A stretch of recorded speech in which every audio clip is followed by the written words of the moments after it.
Hey man, what it is? This is Dean, and I am your host, and this is By Any Means. There go the Cash App, $ Dean by any means. There go the PayPal at Dean by any means. You already know what I'm about to say. I don't care if you leave $1, $10, $1,000. It's much appreciated, y'all.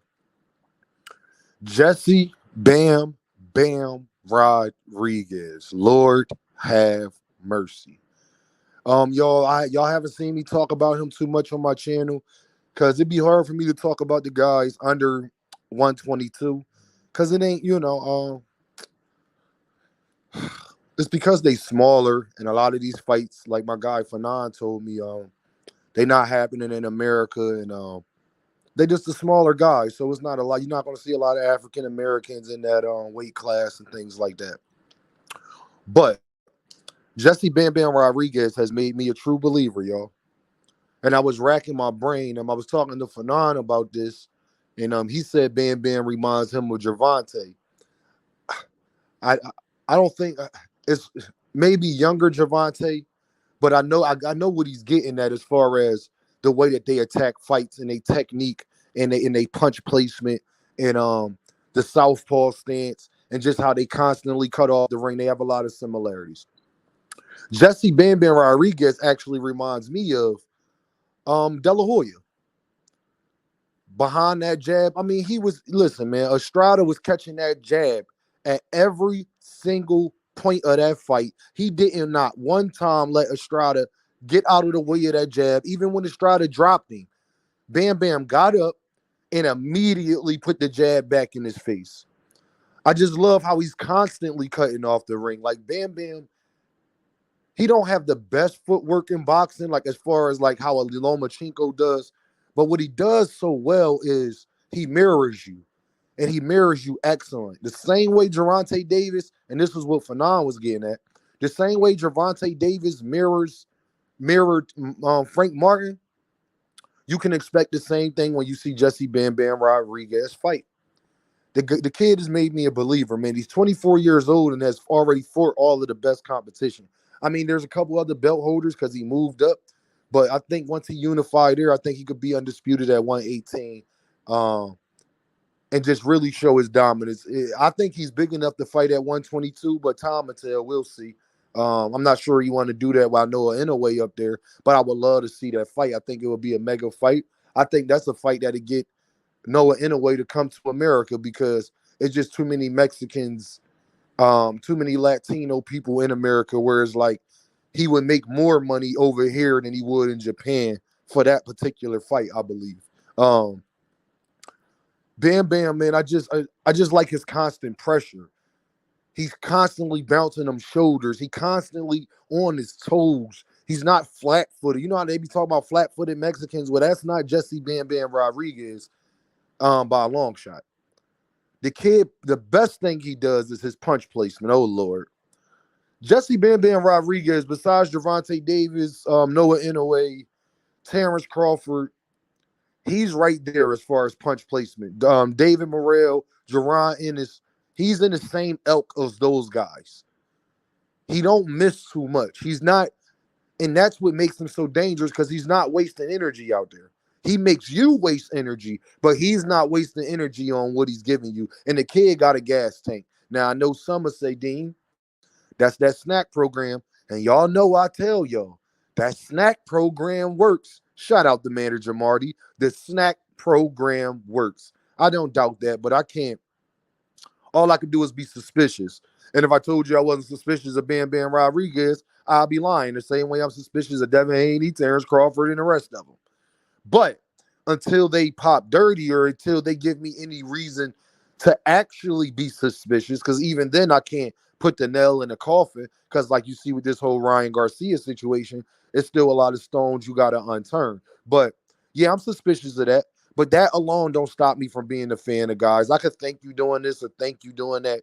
But if I don't know, I can't really just put that on you, man. I just don't feel comfortable doing that. Me. But I will tell y'all I am suspicious of Bam and Terrence Crawford and Devin Haney and all the rest of them. Because as y'all know, I believe Victor Conte shouldn't be in boxing at all. I don't believe no fighter should be associating themselves with Victor Conti, and that includes Bam Bam Rodriguez. But the kid last year wasn't on my favorite fighters list. Um, this year he made his way. With that fight with Estrada, that body shot, his constant pressure, his ring generalship, his effective aggression, his clean and effective punching, his defense. He is a guy that's trying to dominate all four criterias of boxing. And I'm very, very impressed, man. I'm more impressed with guys who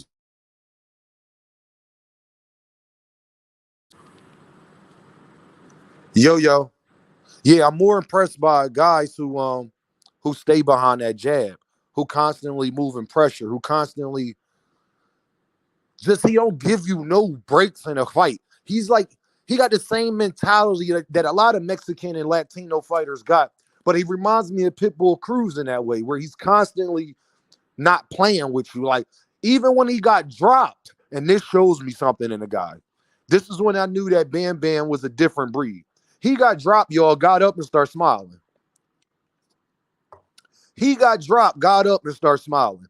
I was so impressed by that because that let me know, oh, all right, he about to turn it up. And that's exactly what he did. He got dropped, got up, and then ended the fight. He got dropped, got up, ended the fight. And that body shot, and this is what I be telling y'all, it's something I hope Gary Antoine Russell learns. You got to set things up with the jab, man. You can't totally abandon the jab. Y'all can't name one fighter that we consider being a top guy that abandons their jab. Not Crawford, not Inoue, not even Gervonta Davis, not Jerron Boutinez, not David Morrell, not David Benavidez, not Canelo Alvarez, not none of them.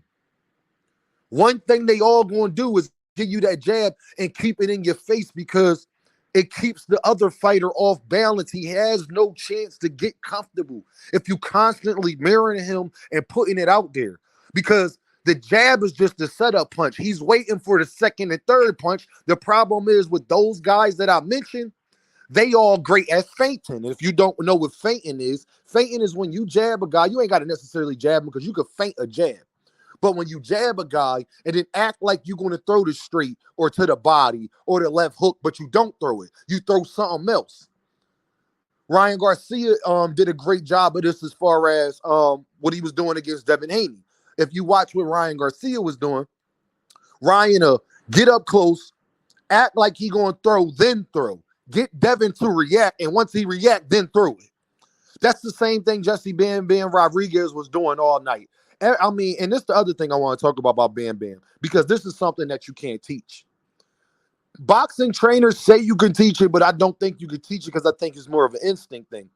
His punching in between punches, his accuracy in, it just reminds me of shout out to Fanon, because it reminds me of a Gervonta Davis in that way, Terrence Crawford. It's beautiful. When you throw, he throws. The problem is he's faster, more athletic, and he has Jesse Bam Bam Rodriguez has more power than you think. He's not the most powerful guy, but he's similar to me in who's somebody that I can say like in an Earl Spence power, where he's gonna where he might not drop you just with one punch, even though he did that with Estrada, but his accumulation, maybe like Terrence Crawford in that way, where he's much stronger than you think he is, but you don't realize that until you're in the ring with him. And it's just, I just love his style, y'all. I'm gonna be honest. I've fallen in love with his style. The way he fights it's appealing to me. I like people who fight that way. He reminds me of a David Morrell in that way. David Morrell maybe a little more prettier, a little more showboatier than Bam Bam Rodriguez is, but similar. All I would like for Bam Bam to do is move that head more, because he got caught with that straight right hand, y'all. Y'all know that's the southpaw killer. He got caught with that straight right hand, and it wasn't even the strongest straight right. It was a similar punch that Devin Haney caught Regis Prograve with. You got to be careful, man. Move that head. Why you bouncing around? I think even though when he be bouncing around, his body's moving, but his head's not. And shout out to my guy, Phoenix the Assassin, because he talks about this a lot. Your body can be moving, but your head, like how Mike Tyson and Joe Frazier, you got to add some of that to it. Your head has to be moving also. because it's going to make him that much more dangerous punching in between shots. It'll make him that much more dangerous as far as see me hit and not get hit. Where guys will be more willing to throw punches because he's constantly bouncing his head. They try to figure it out. And if Bam Bam can implement that, he'd be unbeatable. Because I don't see how you break them down, because a lot of guys that's even at the higher weight class, Bam Bam is their size. Bam Bam could easily fight at 122, easily.